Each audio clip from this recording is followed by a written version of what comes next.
மல்லி மல்லி விஜய்க்காக கஷ்டப்பட்டு ராஜேஸ்வரி வீட்டுக்கு போய் அந்த சர்டிஃபிகேட் திருடி கொண்டு வந்து அடுத்த நாள் காலையில் நம்ம விஜய்கிட்டையும் கொடுத்துட்றாங்க. விஜய் அதை எடுத்துக்கிட்டு கிளம்பும்போது மல்லியோட கையை பார்க்குறாரு. மல்லி, உன் கையில் என்னம்மா காயம்? என்னாச்சு மல்லி உனக்கு? அது ஒன்றும் இல்லை விஜய், சும்மா லைட்டாக அடிபட்டுருச்சு அவ்வளோதான். மல்லி, உண்மையை சொல்லு மல்லி, என்ன ஆச்சு உனக்கு?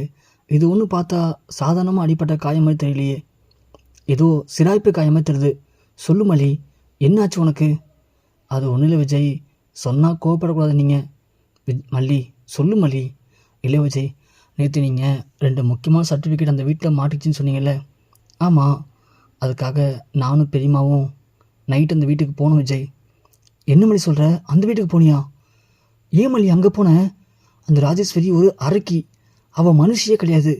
அவள் மட்டும் நீ அங்கே வந்ததை பார்த்துருந்தானா இருந்தாலும் பிரச்சனையை பெருசாக்கியிருப்பாளே. விஜய் விஜய் விஜய், கோவப்படாதீங்க விஜய், அதெல்லாம் ஒன்றும் ஆகலை. அந்த ராஜேஸ்வரி ரஞ்சிதா 2 பேரும் நல்லா தூங்கிட்டு இருந்தாங்க. அந்த நேரம் பார்த்து நான் தான் வீட்டுக்குள்ளே போயிட்டு நம்ம பீரோவை திறந்து உங்கள் சர்டிஃபிகேட்டை யாருக்கும் தெரியாமல் நைஸாக எடுத்து வந்துட்டேன். அப்போது செவிலில் குதிக்கும்போது லைட்டாக செவத்தில் கை தேஞ்சிச்சு விஜய். மல்லி, நீ என்ன பண்ணிக்கிறது தான் மல்லி, இது எவ்வளோ ரிஸ்க்கான வேலை தெரியுமா? ஏன் மல்லி இப்படி பண்ணுற? விஜய், கஷ்டப்பட்டாதானே வாழ்க்கையில் முன்னேற முடியும், அதுக்காக தான் விஜய் இப்படி பண்ணேன். இப்போது அந்த சர்டிஃபிகேட் இருக்குது உங்கள்கிட்ட. நேற்று நைட் வரைக்கும் நீங்கள் புலம்பிகிட்டு இருந்தீங்களே, நல்ல கம்பெனி நல்ல வேலை, ஆனால் சர்டிஃபிகேட் இருந்தால் கண்டிப்பாக கிடச்சிரும் அப்படின்னு. சப்போஸ் அது மட்டும் கிடைக்காம இருந்துச்சுன்னா நீங்கள் கண்டிப்பாக ஃபீல் பண்ணியிருப்பீங்க விஜய். திரும்பவும் நீங்கள் அப்புறம் இந்த வேலை கிடைக்கலன்னு சொல்லிட்டு என்ன பண்ணுவீங்க? சர்டிஃபிகேட் இல்லாத வேலை எதுன்னு பார்ப்பீங்க, அப்புறம் மெக்கானிக்காக போவீங்க. எனக்கு நீங்கள் மெக்கானிக்காக போகிறத பற்றி எந்த கவலையும் இல்லை விஜய். நீங்கள் எந்த வேலைக்கு போனாலும் கண்டிப்பாக கஷ்டப்பட்டு உழைப்பீங்க, அதில் உங்கள் திறமையை காட்டுவீங்கன்னு எனக்கு நம்பிக்கை இருக்குது விஜய்.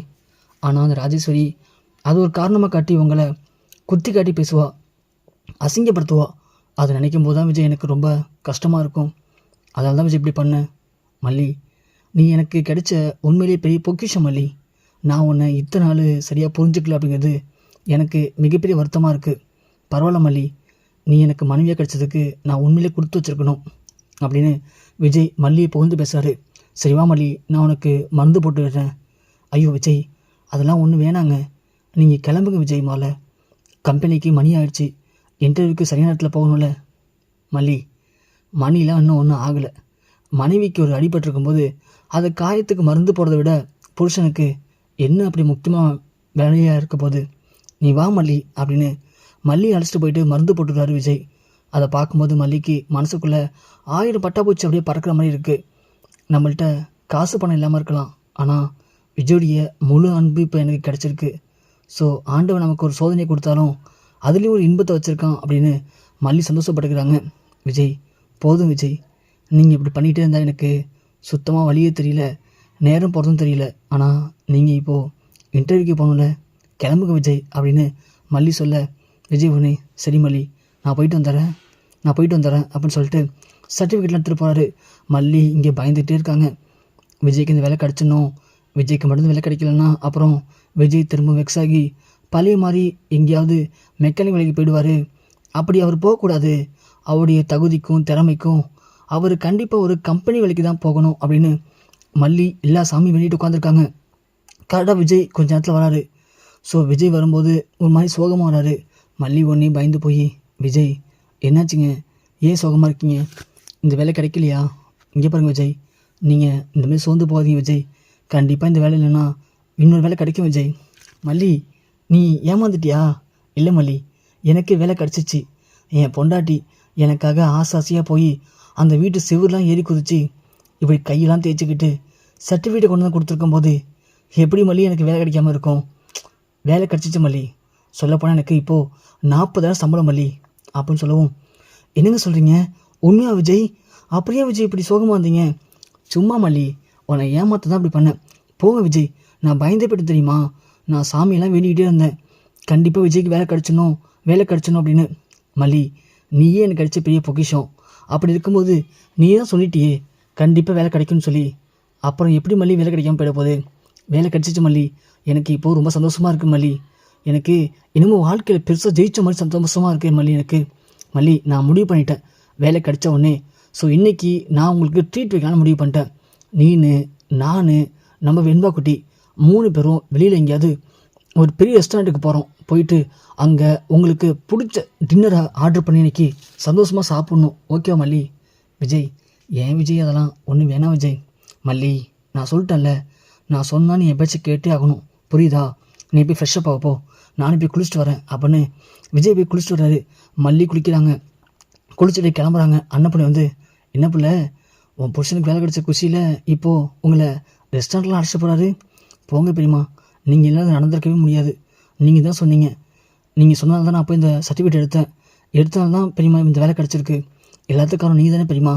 சரி சரி விடு பிள்ளை, இந்த நேரத்தில் ஏன் சென்டிமெண்ட்டாக பேசிகிட்டு இருக்க? நீ போய் கிளம்போ, மாப்பிள்ளை தம்பி கிளம்பிட்டு இருக்காங்க, 3 பேரும் போயிட்டு சந்தோஷமாக வாங்க போங்க அப்படின்னு சொல்லி அனுப்பிச்சுட்றாங்க. 3 பேரும் அதே மாதிரி கிளம்பி ஒரு ரெஸ்டாரண்ட்டுக்கு போகிறாங்க. போயிட்டு இங்கே விஜய் மல்லியை பார்த்து, மல்லி சொல்லு மல்லி, உனக்கு பிடிச்சத? விஜய், அதெல்லாம் ஒன்று வேணாம் விஜய், பார்த்தா கொஞ்சம் பெரிய இடமா இருக்குது, காஸ்ட்லியாக இருக்கும் போல். ஏன் விஜய்? மல்லி, வெண்பா குட்டி நீ ஆர்டர் பண்ணுமா, மல்லி வாங்க சேர்த்து.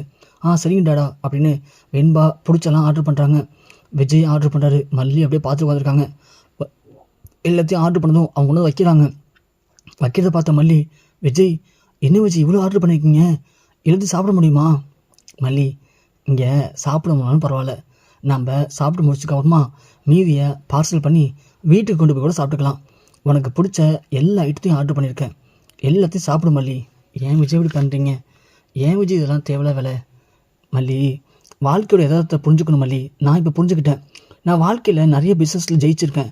ஆனால் ஜெயிச்சு அடுத்த லெவலுக்கு போகும்போது எனக்கு அதில் ஒன்றும் பெருசாக சந்தோஷமே இருந்தது இல்லை. வாழ்க்கை ஒரு மாதிரி சப்புன்னு தான் போணுச்சு. ஆனால் இன்றைக்கி எல்லாத்தையும் இழந்துட்டு இன்றைக்கி 40,000 சம்பளத்தில் ஒரு வேலை கிடச்சிருக்குன்னு தெரிஞ்சதும் என்னால் அந்த சந்தோஷத்தை தாங்கிக்கவே முடியல. அப்படி ஒரு சந்தோஷம். உண்மையிலேயே ஒரு லெவலுக்கு மேலே எதுவுமே சந்தோஷம் இல்லை மல்லி. ஒன்றுமே இல்லாதவனுக்கு ஒன்று கிடைக்கும் போது தான் அதோட சந்தோஷத்தை அனுபவிக்க முடியுது. நான் இன்றைக்கி அந்த சந்தோஷத்தை அனுபவிச்சிருக்கேன். அந்த சந்தோஷத்தை உங்களுக்கும் கொடுக்கணும்னு ஆசைப்பட்றேன். அதுதான் மல்லி, சாப்பிடு மல்லி அப்படின்னு சொல்ல உடனே மல்லி கண் கலங்குறாங்க. விஜய் உடனே, மல்லி என்ன மல்லி கண் கலங்குற? இங்கே பாரு மல்லி, நீ எனக்கு கிடைச்ச பொக்கிஷம் மல்லி. நீ என் கூட வந்துட்டால் போதும். இந்த உலகத்தில் என்னை கொண்டு போய் எந்த மூலையில் விட்டாலும் சரி, என்னை எப்படி விட்டாலும் சரி, கண்டிப்பாக நான் ஒன்றை காப்பாற்றணும், ஒன்றை சந்தோஷமாக வச்சுக்கணும் அப்படிங்கிற எண்ணத்துலேயே நான் கண்டிப்பாக எந்த கஷ்டமான சத்தையும் தாங்கிக்கிட்டு அதை கடந்து வந்துடுவோம் மல்லி அப்படின்னு மல்லி கையை பிடிச்சி, உண்மையே சொல்கிறேன் மல்லி, நான் உன்னை நிறையா கஷ்டப்படுத்தியிருக்கேன், எல்லாத்துக்கும் என்ன மன்னிச்சிரு மல்லி, ஐ லவ் யூ மல்லி அப்படின்னு மல்லி கையை முத்தம் கொடுக்குறாரு. அப்படியே விஜய் மல்லி வெக்கத்தில் அப்படியே மூஞ்சா செவக்குது. ஆனால் இடையில நம்ம வெண்பா கூட்டி இருந்தாங்களே, அதை எல்லாருமே மறந்துட்டோமே. வெண்பாவனே, டாடா இங்கே நான் ஒருத்தர் இருக்கேன், ஞாபகம் இருக்கா இல்லையா? உங்கள் ரொமான்ஸ்லாம் போய் வீட்டில் வச்சுக்கோங்க, இது பப்ளிக் பிளேஸ், எல்லோரும் பார்க்குறாங்க, மல்லிம்மா கையை விடுங்க டாடா முதல்ல அப்படின்னு சொல்ல, மல்லிவனே, விஜய் என்ன விஜய் இதெல்லாம், வெண்பா இருக்கா, எல்லாம் இருக்காங்க, இப்படி பண்ணுறீங்களே? இல்லை மல்லி, உன் அழகில் இந்த நிலவு வெளிச்சத்தில் நான் எல்லாத்தையும் மறந்துட்டேன். அதான் மல்லி. விஜய் போதும் நிப்பாட்டுங்க, வெண்பா சிரிக்கிறா பாருங்க, சாப்பிடுங்க முதல்ல அப்படின்னு மல்லி விஜய் 2 பேருடைய காதலும் இங்கே பயங்கரமாக மலருது.